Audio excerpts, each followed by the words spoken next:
त्यही त तर सबै चिजमा कम्पेयर गरेर त सकिँदैन होइन तर एटलिस्ट 2-4वटा चिजहरू चाहिँ रुवान्डामा यति राम्रो छन् कि जुन चाहिँ नेपालले पनि कपी गर्नुपर्ने नट ओन्ली नेपाल बाँकी देशहरूले पनि कपी गर्नुपर्ने चिजहरू छन् कि होइन जस्तो यो हाम्रो यो उमुगान्डाको कन्सेप्ट भयो जहाँ चाहिँ एभ्री लास्ट स्याटरडे चाहिँ सरसफाइहरू गर्छन् अनि यो कार फ्री डेमा चाहिँ जहाँ अब फिटनेसलाई मोटिभेट गर्छन् होइन अनि प्लास्टिक कम्प्लिटली ब्यान छ अनि त्यही भएर अनि सरसफाइमा त्यतिकै अगाडि छ 2-4वटा चिजहरू छन् जहाँ चाहिँ रुवान्डा चाहिँ धेरै अगाडि छ क्या यो कम्प्लायन्स चाहिँ एकदमै स्ट्रिक्ट छ होइन यो एकदम मान्नै पर्छ यो कुराहरू चाहिँ यसले गर्दाखेरि अब प्लास्टिक एउटा ब्यान गर्ने बित्तिकै होइन सहरमा हुन सक्ने फोहोरहरू त घट्यो नि धेरै नै हजुर नभए जताततै हाम्रो फैलिरहेको हुन्छन् होइन यो पेपर जुन चाहिँ अब डिग्रेडेबल भएकोले गर्दाखेरि चाहिँ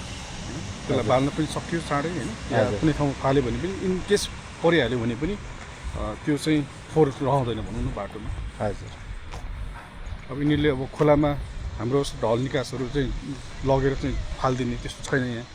हरेक घरले चाहिँ आफ्नो सेफ्टी ट्याङ्क चाहिँ घरमै हुनुपर्छ त्यो चाहिँ होइन